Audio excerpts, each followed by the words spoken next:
happening, y'all? Welcome back. We are here for another episode of the Creatia Conversation, the number one news source for all that nerdish on the hub. I am your host, Lord Cussalot Travis Pointer, aka the Dragon King, aka Big T, aka T Money, aka Sweet T, aka Black Merlin, aka the HNIC. And I am joined once again on this glorious Monday by my co-host, the Warden Matt Ritter. How's it going, Matt? What up, Travis? How you doing? I am doing fine, just fine, fantastic, all that good stuff. I don't believe you, but okay. That's fine. You don't have to believe me because you know what? I believe me, and I believe in me. Well, at least one of us does. You know, that's all that matters. I work for an audience of one, sir. That is true. You do. What you been up to, sir? What you been watching? What you been playing? What's been going on for you? Well, I got a very, very, very little bit of Hogwarts in over the busy weekend. Mm-hmm. Built a bookshelf door, hung my Jason mask up, got a blind to cover up that window so it's not glaring in this room anymore. That's good. Oh, that's good. Let's see. I watched a shit ton of WCW and talked about it with you. I went and saw Evil Dead Rise. We did a review of that last night. Me, Reek, and Katie, live here on twitch.tv/Creatia World. I appreciate that, Will. I'm glad you do, Will. I really am. Yeah, that's really been. I finished last season of Mandalorian. Okay. So, or the last episode of this season of The Mandalorian. So we got caught up on that. But yeah, that's really been about it. Okay. I mean, I haven't done much. Yesterday I had a very brief, like 10, 20 minutes. And I was like, you know what I haven't done? I haven't played Mario Kart in a while. So I pulled out my Switch and played some Mario Kart. Okay. And suspicions confirmed it's still the most fantastic game on the Switch. Fuck you, Zelda. I don't give a shit. Oh, you're gonna make Will mad. I know. That's specifically why I said it. But yeah, I said it. Mario Kart's better than Zelda. But did that. But also over the weekend, I did something else. I watched the Power Ranger special Once and Forever. How was that?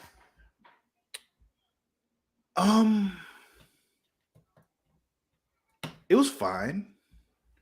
I didn't hate it, but I didn't love it. There were certain things. It felt like it had all the cheesiness without all the charm. Okay.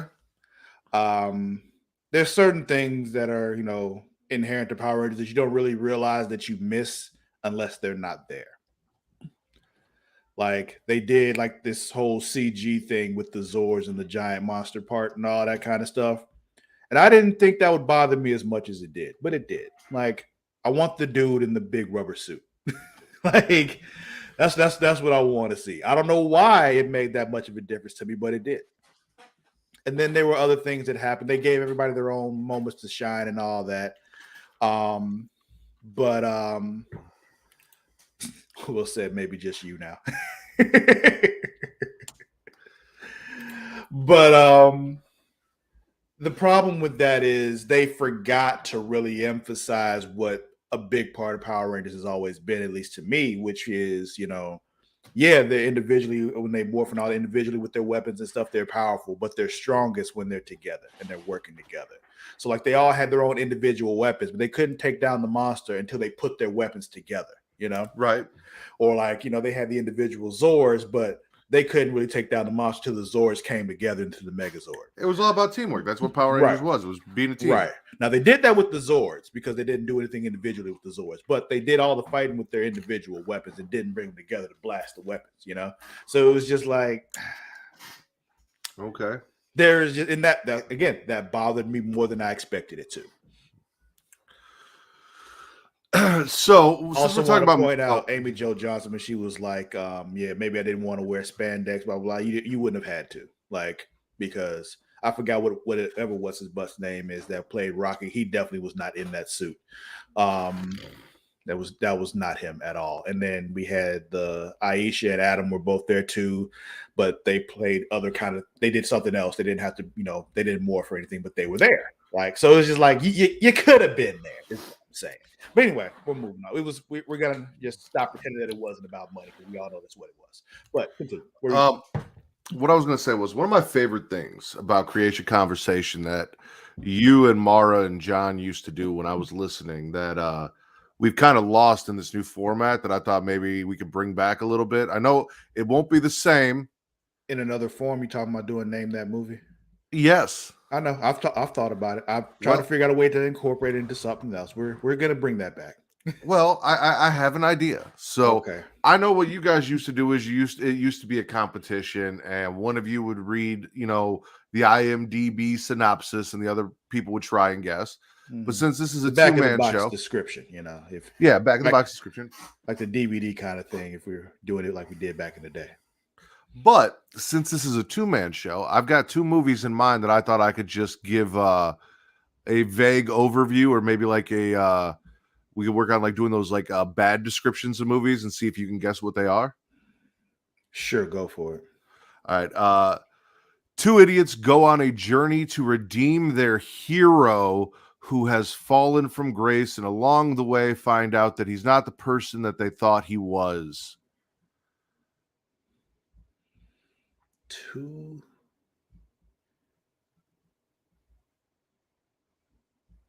Read it for me one more time.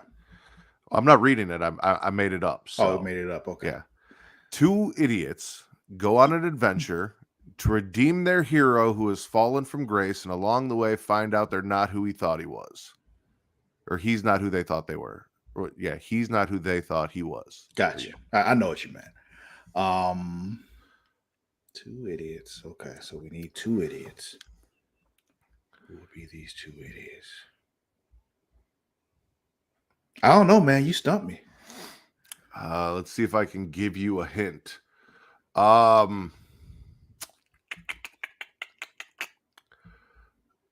He is royalty.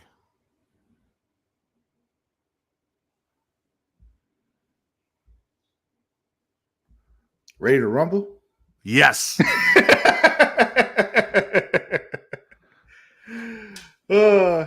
Yeah. Okay. A girl travels thousands of miles to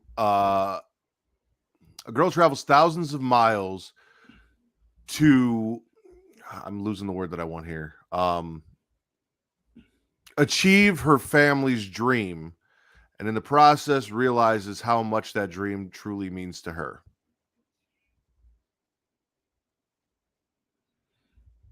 Achieve her family's dream. How much that dream really means to her.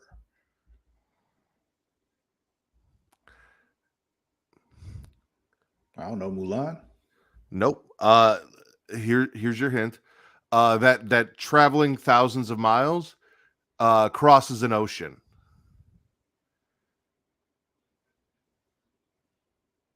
Yeah, I'm still. There's a theme.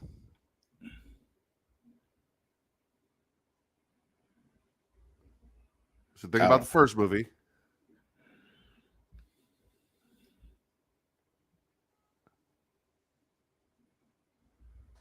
I don't know, Matt. Fighting with my family. Okay. Yeah. Okay. Yeah. I was keeping the wrestling theme. I watched both of those movies last night, actually. We talked about Ready to Rumble yesterday a little bit when we were talking about our WCW shit. And we did? Yeah, a little bit. Okay. I mentioned Pukins for Pussies. I've mentioned it a few times. Okay. That's where that came from. Yeah, I do. I know what you mean. I remember now. Yeah. So we were talking about that, and I got a wild hair up my ass. I'm like, let me go watch Ready to Rumble. So I sat down and I did that. And then earlier in the day, after we got done recording, I was looking for something to watch that I could watch with Zoe that would kind of get her in that mode. So I put on Fighting with My Family, and she fell asleep watching that with me. And then I finished that too. So gotcha. All right, folks. Well, Thank you for watching. If you didn't know, this is the Creatia Conversation. If you're watching us later, thank you for doing so. But if you want to, you can watch us live. You can do that on twitch.tv/Creatia World. You go there, give us a subscription. If you want to, do that, you can do it for free, actually, if you have Amazon Prime. Because if you have Amazon Prime, you have Prime Gaming. You can use that to give yourself a free subscription to any Twitch streamer. We would like to use it on us, but if not, use it on your favorite Twitch streamer. Don't let that Amazon money go to waste. You can also watch us on YouTube at youtube.com/Creatia World, both live and later on. Also, if you want to watch us later, favorite place to watch us later is right here, pornhub.com/model/Creatia World. It's Matt's favorite place for you to watch us. So do that. Make Matt happy. Get our Pornhub numbers up, because that's really all he cares about. And also, if you want to know more about us and what we do, you can go to creatiaworld.com. Find out everything there is about us. What's my favorite word? What's my favorite color? How many tattoos do I have? What's Matt's favorite drink? How many piercings does Matt have? And where are they? All that kind of stuff. Find out there, creatiaworld.com. But, Matt, it's newsy time. It's newsy time. Newsy time. So, our lead story today. The Witcher Season 3 trailer reveal has been teased by Netflix. So, this article comes from comicbook.com from Logan Moore. I like that guy. Yeah. So go there, give them a click. Make sure Logan can keep his job, because a lot of people are losing their jobs. We'll talk about that later. But Netflix has teased that the first big trailer for Season 3 of The Witcher will finally be arriving within the coming day. Following the release of Season 2 of The Witcher at the end of 2021, Netflix ended up letting loose The Witcher Blood Origin in 2022, which was a prequel miniseries that wasn't as popular with the fans. I liked it, but okay. So did I. I mean, I did not sit through and binge it all the way. I started it, and then it was like months before I came back to it. But I did enjoy it. Yeah, it was fine. I mean, I wasn't blown away, but I'm like, oh, this was pretty cool,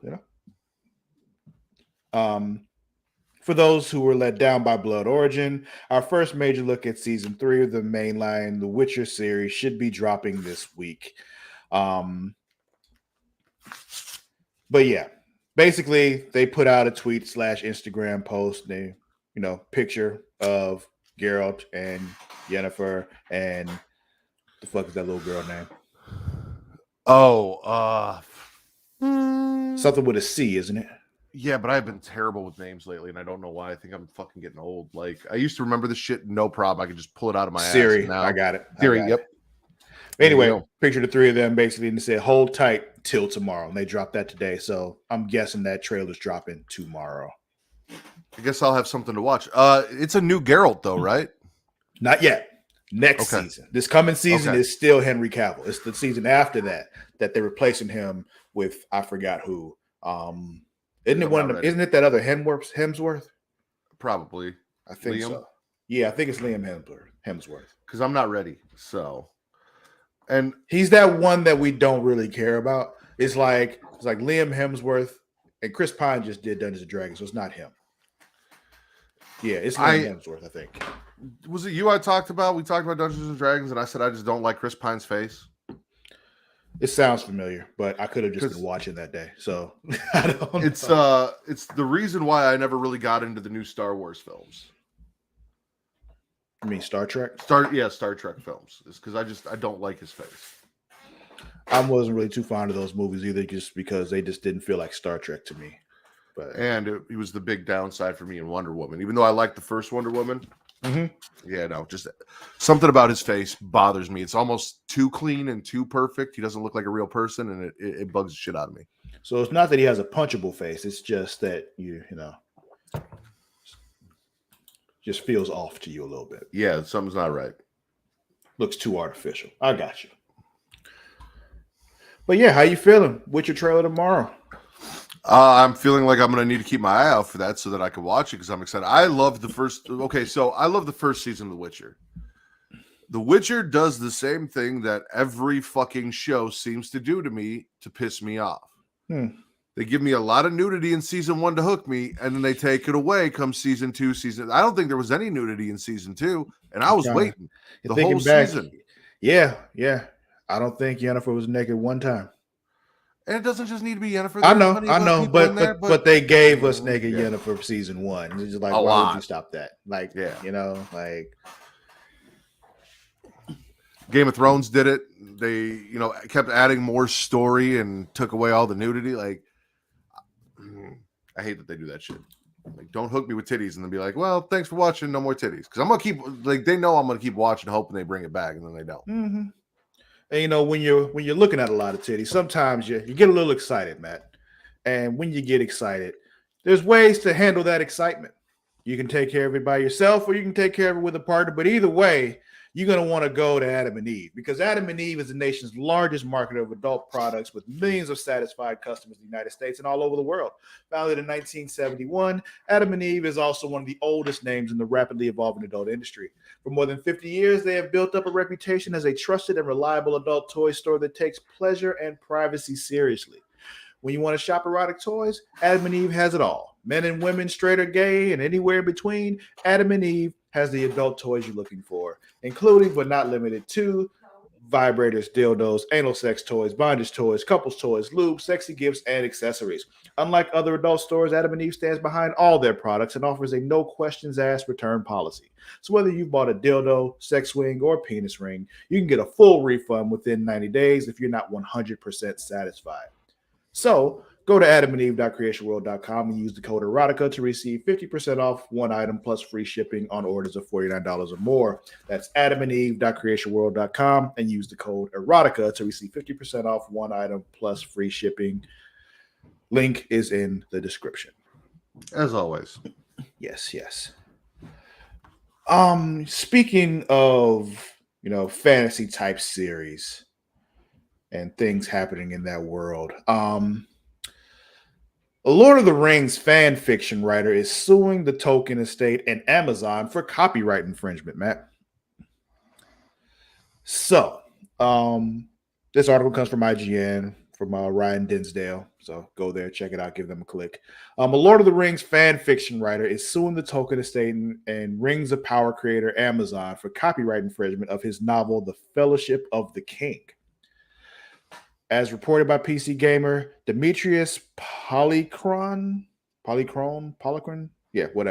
claims his work, which was registered with the U.S. Copyright Office in 2017 and published in September of 2022, is inspired by Lord of the Rings and J.R.R. Tolkien, but is a wholly original book and concept. The lawsuit claims that the Rings of Power show infringes on his copyright, and Polychron is seeking $250 million as a result. Polychron also claims to have attempted several times to work with the Tolkien estate professionally. After filing the trademark, he sent the letter to J. Railroad Tolkien's grandson and Tolkien estate director Simon Tolkien, describing the book and asking the company to review his manuscript. In 2019, Polychron hired an attorney to contact the Tolkien estate again with excitement to collaborate with the defendants and the anticipation of publishing his book to the public. The complaint states the Tolkien estate rebuffed any attempt at collaboration the very next day. So Polychron personally delivered a copyrighted copy to Simon Tolkien's home. He then claims to have asked for it back, telling Simon Tolkien in a letter that he would publish The Fellowship of the King and an additional 6-book series independently. The lawsuit points out similarities such as one of Polychron's creators being called Eleanor, which is the same name as one of the Rings of Power characters. However, it should be noted that this is also the name of one of J. Railroad Tolkien's own characters, one of Sam's daughters. His middle, one of the R's is Railroad? No. Are you just saying that? Yeah. Because it's RR. Okay. Yeah. Oh, you never heard me call him George Railroad Martin? No. Oh, okay. Yeah, I've been doing that for a while now, actually. That's why I'm sitting here and I'm like, is his name really Railroad? Because I would have gone by JRR too if my shit was Railroad. Nah. Yeah. Season 2 of The Rings of Power is currently in production in the UK with no premiere date revealed so far. Blah blah blah, and all that. But yeah, man, You think he's suing got a Amazon. case? I'm not familiar with his book, so I don't know. But if it's as similar as he seems to think it is, and it dropped in, he copywrote it in 2017 and been trying to cooperate with them since, so they've seen it. And this is what was put out. I mean, yeah. Okay. Now here's my argument. He's a fan fiction writer, right? Yeah. Don't get me wrong.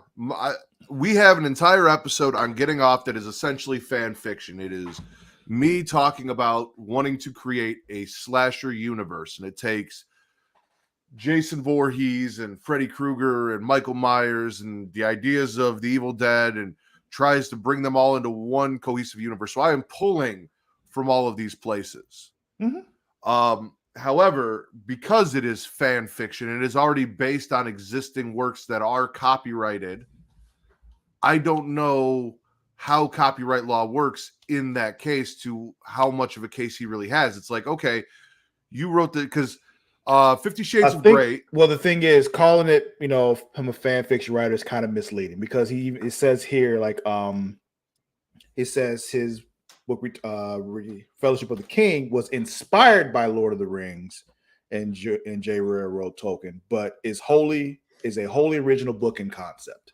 So, okay.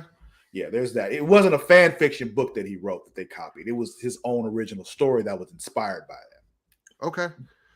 But it's set in the universe of Lord of the Rings, correct? Because what I was going to say was 50 Shades of Grey was apparently originally a Twilight fan fiction, but they took out all of the elements of Twilight, like the werewolves. It's set in a similar world, but it's not set in that world. That's the reason why it's written that way and why it was able to be published is because it wasn't strictly fan fiction. If it was strictly fan fiction, he wouldn't have been able to publish it. Exactly. So that's why that's where I needed some clarification. Yeah. I'm like, if you just did a fan fiction, you're like, hey, I said all this shit in this world and I created all this based on your shit. Now you're trying to use it and I'm not okay with that. It's like, well, I think they can do whatever the fuck they want with it. Like, yeah, it was inspired by that, different characters and all that kind of stuff. But like I said, I haven't seen the book myself, so I don't know exactly how similar it is and all that. But from what's being described here, it sounds like, he wrote his own thing that was inspired by that world. And then they used what they saw from him and created the show. Which kind of would, if they were just copying somebody else's shit, would explain why it felt so soulless. But, and they might be fucked, so.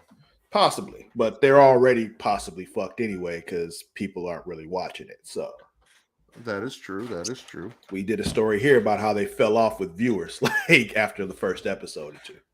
I kind of I think I watched the whole thing. I made my way through, but I kind of lost interest going through it as well. So yeah, we watched it every week just because it came out at a time where we really didn't have anything else to watch on the weekend anyway, and it was kind of like a weekend thing. So we got through it, but the whole time it wasn't like I was like, oh, I can't wait to watch this week's episode. It was more like, oh, right, that came out. We can watch that. Mm-hmm. All right. Let's see. You want to watch a trailer, Matt? I would love to watch a trailer, Travis. Okay. You know what I'd love even more? What would you love even more? To find these 2 last missing pieces of this Lego Triceratops that's sitting on my desk. It looked like you were doing Legos. I was wondering. I'm not doing them, but I had to break everything apart, right? Okay. And I kept most of it together. Right before we started, I got this Lego Triceratops all together, and I'm looking, and it's missing 2 pieces. And now I have this box here of everything that kind of fell to the wayside that were bits and pieces of stuff. So I'm like, it's got to be in there because I've emptied out all the other containers. And I can't find these last 2 pieces. I wasn't trying to put them together or build it. I just wanted to find them so I had them. So I'm just digging through shit trying to find them. Because it's bugging the piss out of me. Okay. Well, this is a game called My Time in Sandrock. It actually, I believe it was on PC before, but now it's coming to PlayStation 5 and PlayStation 4. Let's check it out, just kind of see what it is, because it looked interesting.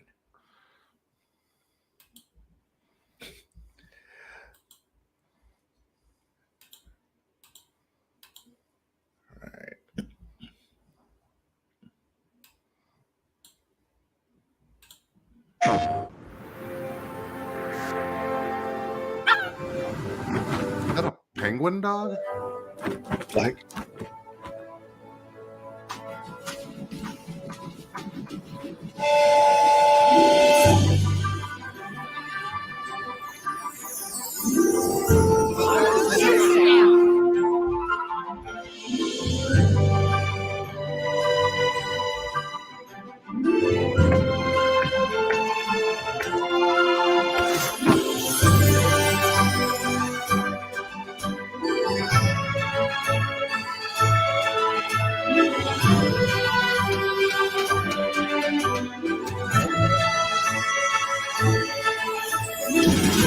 that looked like an Eevee.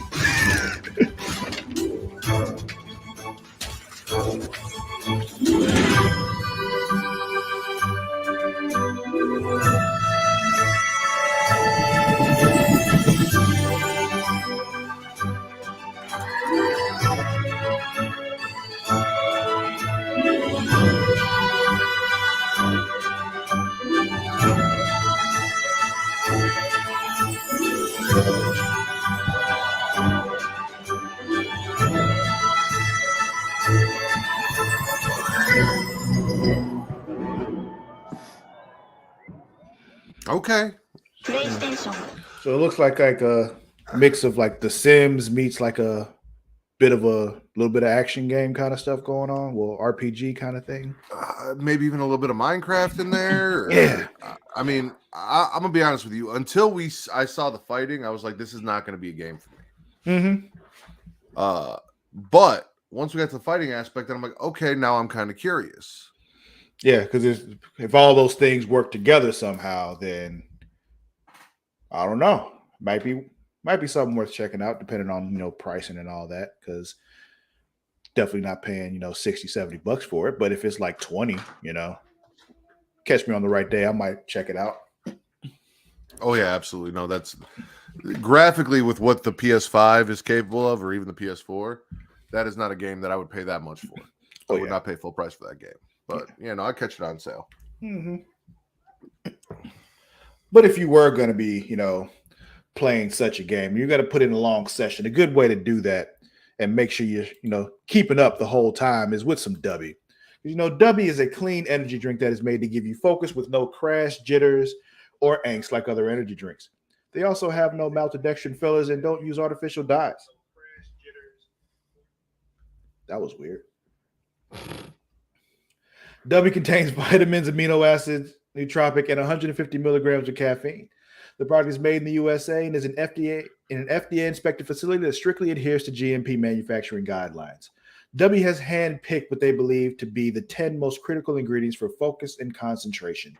Dubby contains important aminos and vitamins that canned energy drinks simply don't have. Dubby uses Neurofactor, a patented all-natural coffee cherry extract to help fuel you. This ingredient is what gives Dubby its laser focus and fast reflex effects, making it especially perfect for gamers. They disclose full ingredient amounts, and the products will never contain fillers or artificial colors or dyes. Dubby is also sugar-free, and like I mentioned, it's maltodextrin-free and it's keto-friendly. So go to dubby.creationworld.com and use the code Creation to receive 10% off your order today. That's dubby.creationworld.com. Use the code Creatia. The link is in the description. I just had a fantastic fucking idea, but give me your honest opinion on how you feel about it. Okay. So while I'm not building Legos during our show, I have built Legos while co-hosting another show. It's not something I think I could do while hosting because it takes way more attention to things if I were to be hosting. Mm-hmm. But if I'm co-hosting a show or I'm guesting on a show, if we can get the followers on TikTok, I could go live on TikTok, set my phone up so that it's recording me as I build the Legos while we're doing the podcast so that people could tune in on TikTok live, hear my end of the podcast, and see me building Legos while we're doing the show. I might bring people to both our TikTok and maybe watch the show. I mean, yeah, if you can set that up and make that happen, I'd be down for that. I think you have to have a certain number of followers on TikTok to be able to go live, though. I know Will was working on that, so I'll get with Will and figure out how that works. Okay. We'll get that because I'll do it from the Creatia World TikTok once I get the login from Mara. I feel you. You can also do it on IG. You can just, I know you're not. I know you're not an IG person, but it can be done on IG. I'll think about it. I mean, I could probably do it on Twitter too, but You could, but we're already live on Twitch. So yeah, and fuck Elon Musk.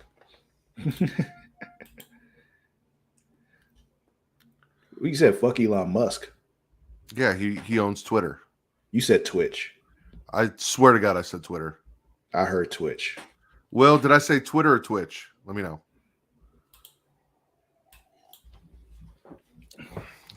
But anyway, let's see what else we got here.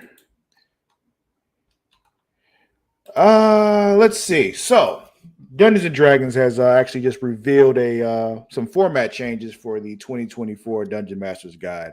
For those of you who don't know, there's being some new things happening with Dungeons and Dragons. They're doing a revamp of the 5th edition system. And really really. Wow. Thanks for being so helpful. But anyway, 1D&D is what it's being called. And so what they're doing is they're revamping the Dungeon Master's Guide, revamping the Player's Handbook and the Monster Manual, changing some things.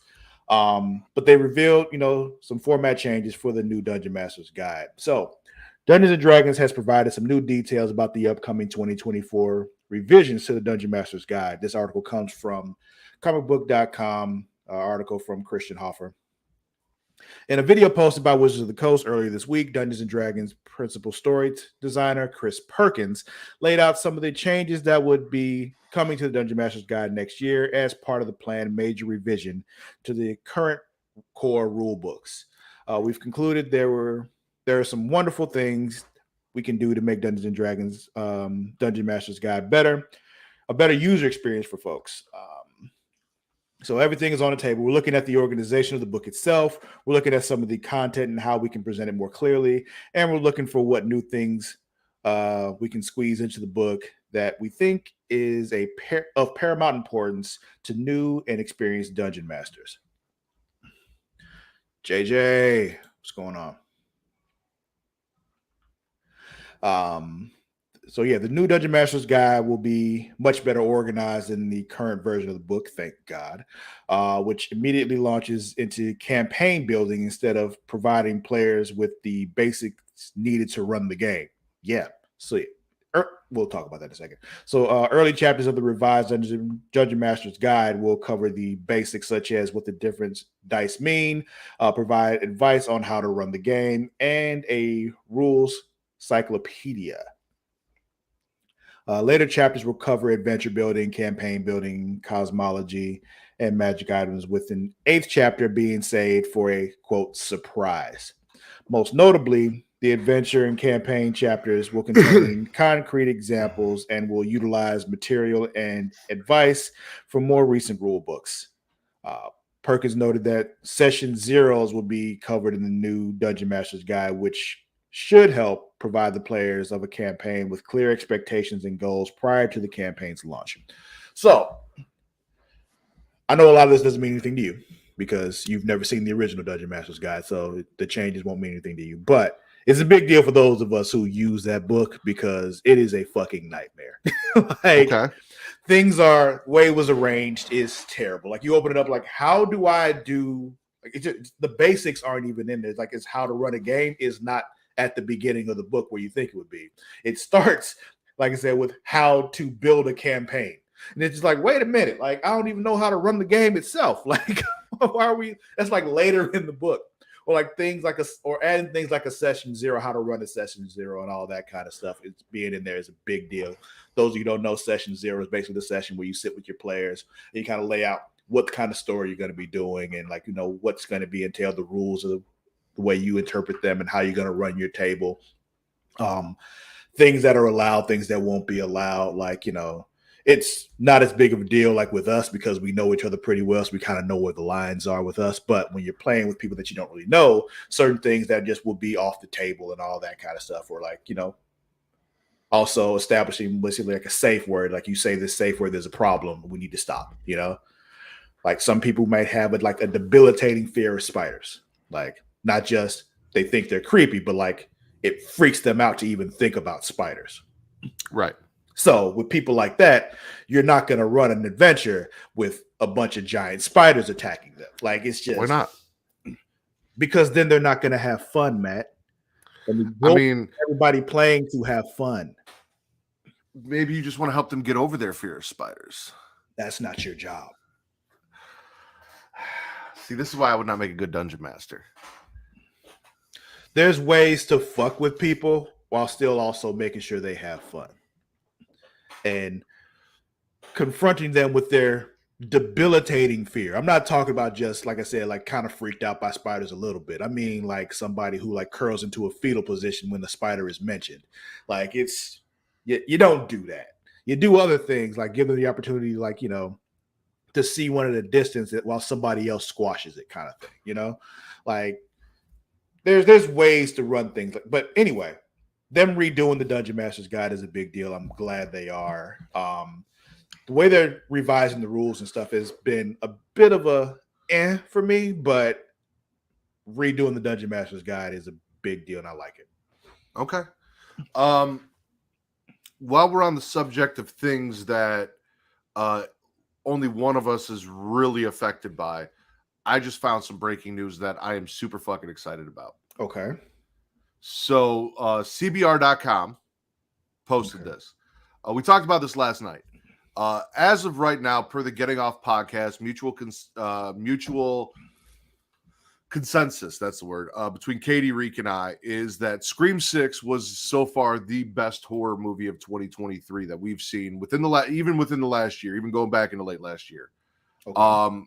I am a collector. I talked about this. I hate that it's so hard for me to find physical copies of like 4K, Ultra, Blu-ray, stuff like that places like Walmart and Target have really reduced their selection, right? Where they used to have a big aisle, now it's just like a fucking thing out front, and it's hard to find shit. Scream 6 will be available for digital, which I buy everything on. I normally buy the 4K. It comes with a digital code, so I have my whole digital library, which is how I watch everything, but I like having the physical copies. April 25th, so tomorrow, I will be able to get it. Unfortunately, the 4K Ultra HD Steelbook, 4K Ultra HD Blu-ray and DVD versions aren't going to be out until July 11th. I don't know why they're going to wait so long, but I will be able, as of tomorrow, to get my hands on a digital copy of what has been my favorite horror movie of 2023 so far.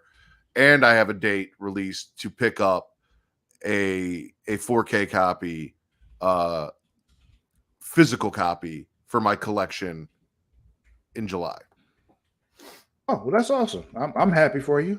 Like, it's just one of those things that, you know, affects you a lot more than it affects me, but I'm happy that you're going to be happy. And I feel the same way about you and your Dungeon Master Guide. Yeah, man. Like, I'm looking at it right now. It's like, I rarely open it up because it's so fucking frustrating. I'll just Google stuff, and I'm just like, ugh. All right. In other news, this article also comes from IGN. Atari just bought a ton of classic 80s and 90s video game IP. If you were to ask me before this article came out, I would have thought Atari owned pretty much all the 80s video game IP. But, you know, besides Nintendo, of course. But I mean, if you would have asked me before this article came out, I would have thought Atari was a defunct corporation. Atari and Sega are just hanging on by fucking threads with anything and everything that they can do. Sega's doing all right. Like, Sonic is still selling like crazy. Like, that's the thing. But they're a game developer now. They went from a console developer that had games to a game developer that doesn't have a console. I mean, that's a shift. That's not, hanging on by a thread. Well. But like I said, Atari just bought a ton of 80s and 90s classic video game IP. This article's Jordan Serrani. Atari has acquired the intellectual property rights to over 100 PC and console games from the 1980s and 90s, including multiple titles from the platforming series Bubsy. Do you remember Bubsy? I do not. Oh, okay. That was a Super Nintendo game. That's why. That was one where I was just like, there's nothing special about Bubsy. Let me just get it out there and let you all know. There's nothing special about Bubsy. But I remember it fondly because it's just I remember playing it, and I don't even remember anything special about it. I just know I was this little weird cat creature thing on two legs that was hopping around and shit. But yeah, it was one of them little mascot platformers that came out back in the day. But yeah, platforming series. Atari is the NWA of the video game world. They have their core fans, and that's it. That tracks. Let's see. The baseball series Hardball. I think I remember that. And the vehicular combat series Demolition Racer. I don't know that one. So with this acquisition, Atari plans to expand the distribution of existing titles, explore merchandising opportunities, and most notably, create new games based on these IP. Some classic games will also be ported to modern consoles, according to Atari CEO Wade Rosen.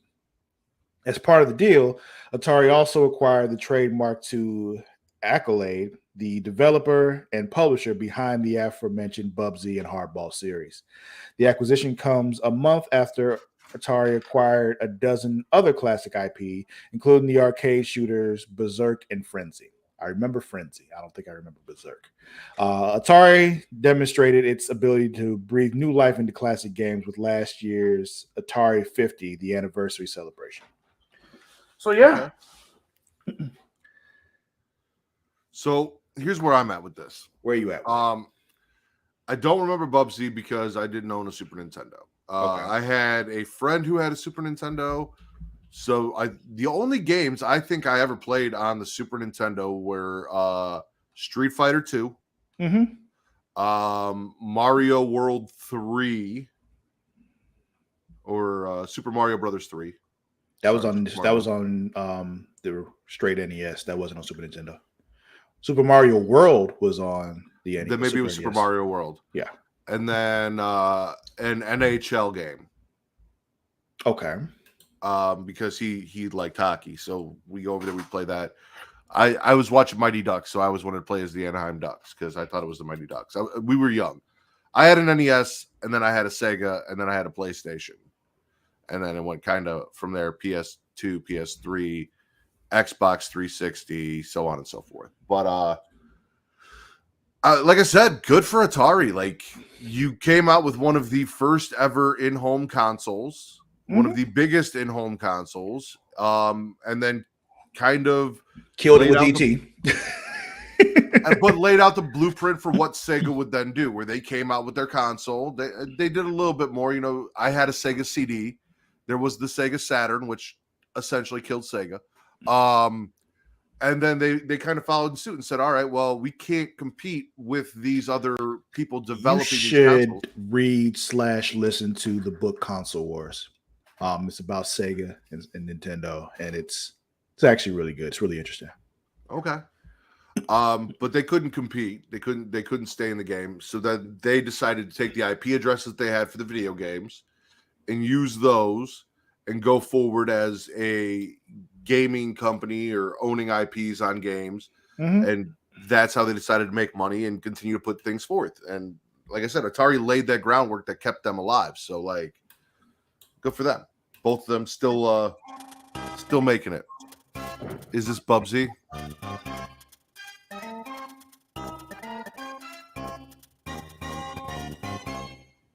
In Claws Encounters of Future of the Furred Kind. Okay, that's fine. Get the actual game. There we go. Yeah, it's a basic mascot platformer. There's nothing special about it. I just remember the game.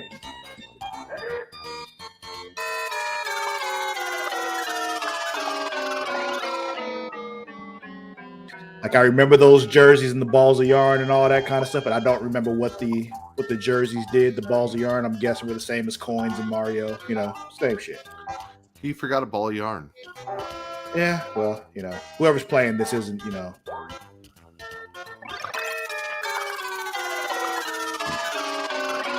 See, I don't Yeah. like that because that sounds like something bad's happening, but it doesn't look like something bad's happening.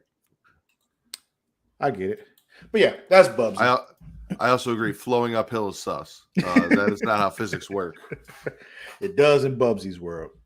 But, looks like Bubsy's a cat, right? But, I'm a dog person, I'm not a cat person. And because of that, I personally would like to spend my time at dog.com because dog.com is your online dog supply shopping and information destination. Everything your dog needs from toys to treats and food is available, including collars and leashes. They even have outdoor gear and water safety gear for your furry friend. So go to dog.creationworld.com to receive up to 64% off your order today. That's dog.creationworld.com. The link is in the description. All right. So, a little bit more news here. Some Disney news. So, Disney is. What's up? He said an Anthropomorphic Bob. Yeah. Yes, that's basically what it was. An anthropomorphic bobcat. Yes, Bubsy is. Yes. Disney's laying folks off, Matt. A bunch of folks. A couple weeks ago, ours was like, just I was talking shit on Disney's behalf for, what they pulled on the government in Florida, which the government in Florida is now responding, and it might turn out bad for them, but we'll see. But for the government of Florida or Disney? For Disney, because they're yeah. But anyway, Disney starts largest round of layoffs this week. This article comes from comicbook.com from Timothy Adams. Click it, read it. But Disney's about to begin another round of layoffs in 2023, with the second being even bigger than the first. One of Bob Iger's main tasks after reclaiming the Disney CEO title is reducing the company's workforce, with the goal of eliminating 7,000 by the end of the year. According to a Disney memo obtained by Variety, the second round of layoffs is set to begin today,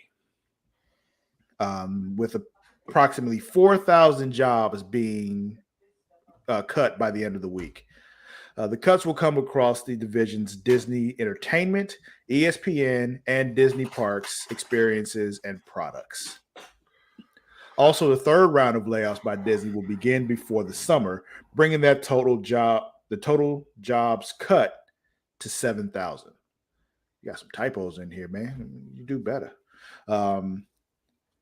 Yeah.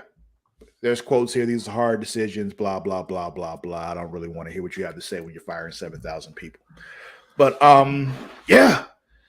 Disney's not even immune to all these job cuts that are happening, bro.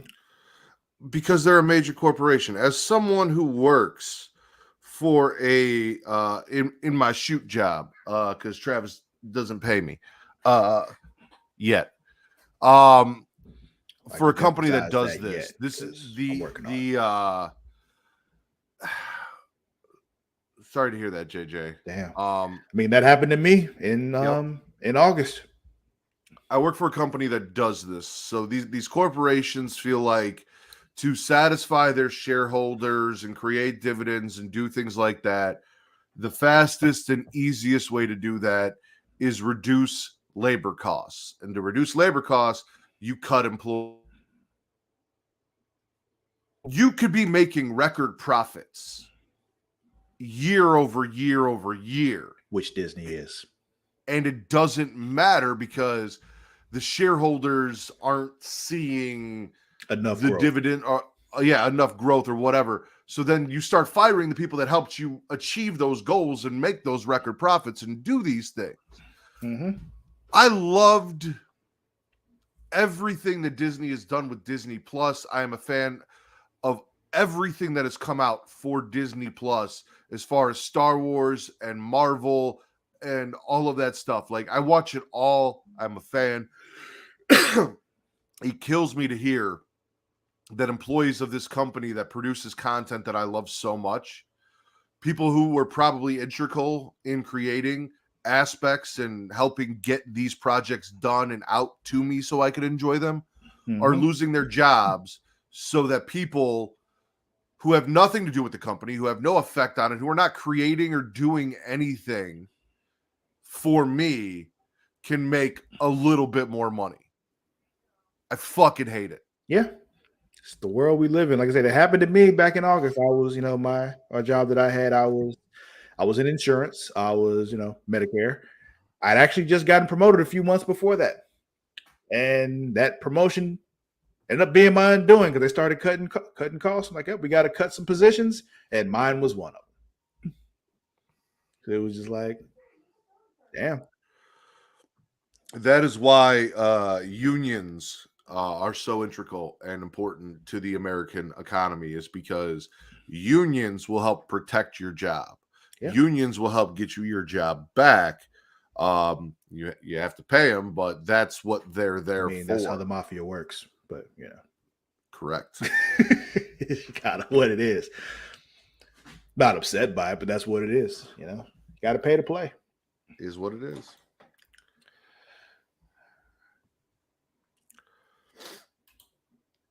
What else you got? When those kept being told stop being on TikTok on company computers, smart people broke the contract. They lost it. Okay. But let's talk a little other social media stuff. So I don't know if you've noticed this, Matt, but Twitter has officially taken away some verified check marks from people. Oh, I spend more time on Twitter now than I do any other social media platform. I know you remember this. I was against things like hashtags. I was against things like Twitter, like I am Instagram. I'm an old man who's very slow to get on board with things. I did jump on TikTok. I did. But for the most part, I was against these things. Mm-hmm. Now, I only post pictures of my daughter on Facebook. I'm rarely ever on there except to check in on our group and get involved there over at facebook.com/group/SmackingItRaw. But other than that, I don't really What was that group again, Matt? Say it one more time. It'd be facebook.com/group/SmackingItRaw. Oh, okay. I don't really use Facebook much anymore. What happens in facebook.com/group/SmackingItRaw? Oh, well, we have live chats for every episode of AEW and WWE that come on during the week that you can participate in. Mm-hmm. I post the videos of all of our recent podcasts and pin them to the top. What podcast, They're Matt? easy to find. The Smacking It Raw podcast. Oh, okay. When do y'all do that? We do that on Fridays, about 11 p.m. Central Time, midnight Eastern, every Friday. Okay. Just making sure I was clear about all that. I couldn't really remember, And there are links to the YouTube, which is youtube.com/Creatia World, where you can find everything, not just Smacking It Raw, once you go there. It's also available on pornhub.com/model/Creatia World.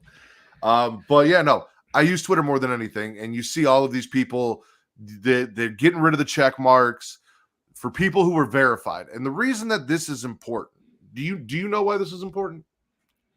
Tell me why it's important, Matt. Before Elon Musk took over, the verified check marks were to verify that this was a real person. This was who they say they are. This is this celebrity. So that you knew if you were getting messages from somebody else who did not have that blue check mark and they were asking you for money or things like that, that it was probably a scam. Now, most of us are smart enough to figure that out. Well, some of us. I'm not even going to say most of us, because I've seen a lot of people get scammed by fake wrestling accounts where they think Alexa Bliss or Seth Rollins or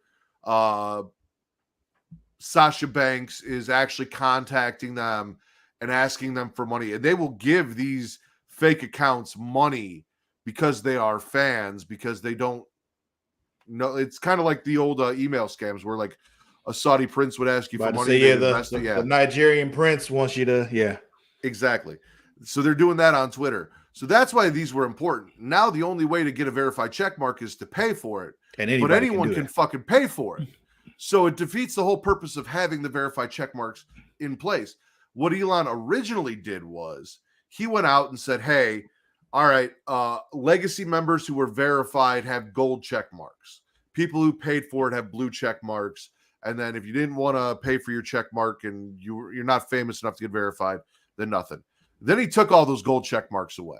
Now it's just, fuck you, pay me if you want a check mark, which defeats the entire purpose of having a check mark. Yeah. And there's a few though that I've seen that have kept this name. JJ even said it here. If the account has 1 million followers, they got to keep they got the blue check mark back. I don't. Yeah. If it's true, I don't know. I haven't paid much attention to Twitter, but I do know like there's certain people like LeBron James still had his verified check mark. He's like, I didn't pay for this, so not sure why. But then Elon like replied to him and said, "You're welcome," kind of thing, just being pretentious. What a fucking dick. Yeah, yeah. My thing is just like all those people who had verified check marks before, like we know who they are anyway. So they've got like they got millions of followers. So it's just like we know who they are. So some of us do. Yeah. I mean, there's still plenty of people out there who get, a Travis or a Lord dash cuss a lot instead of underscore cuss a lot in their DMs saying, I'm Travis Pointer of Creatia World, and I would love you to donate some money to help us grow our podcast. If you could just send me $100. And they do. I've never done that. I don't DM people and ask them for money. So you have to make that very clear because people far more famous than us also still have to make that clear. Yeah, I know. But yeah, I would. We're making millions of dollars. We're on TV. We're not DMing you for, financial assistance. Yeah, there's no way. Like if you listen, you want to support us financially, you know where you want to go? You go to patreon.com/Creatia World. That's where you go if you want to throw us some money. And you get something in exchange when you do that. So yeah, that's the only place we take money directly from you, except for, merch. But yeah, right. Which here. I was going to say, if you go to Linktree/Creatia World, there's a link to the Teespring where you can go get yourself some merch, which means not only are you supporting us, but you're getting something cool for yourself in advance. Whether you want to support, the pro-choice movement and women's right to choose by picking yourself up a pro wrestling pro-choice t-shirt, or you just want to get some Smacking It Raw or Creatia World swag, which we have available for you. You can go do that. Yeah. So yeah, Twitter is falling apart, Matt. Dude, Elon fucked it up. It's all coming crashing down. Fucked it up hard. But yeah, I think that'll be it for today, sir. All right. I'm down. We'll end that here. Don't forget, you all can follow us on both Twitter and Instagram at It's Creatia World and on TikTok at It's Creatia World. ITSCREATIA World. Also on Facebook at facebook.com/Creatia World. You can find me on both Twitter and Instagram at Lord_Cussalot. That is at LORD_CUSSALOTT. Matt, where can they find you? You guys can follow me on Twitter only at Matt Ritter. This is at MATTRIDDER or at Getting Off for horror content. We're figuring out what's going on with the Pornhub exclusive watch along. We're working on it. It uploaded. Pornhub hasn't posted it. Travis is looking into it. Once you know, I'll know. And once I know, Getting Off will tell you, so you can go watch it. All right. Well, I think that'll be it, Matt. So we'll catch y'all tomorrow. It's you and Vince tomorrow, I believe. And then Wednesday, it's Vince and myself. Thursday is you and Mara. Friday is me and Mara. That is correct. So, until then, we out.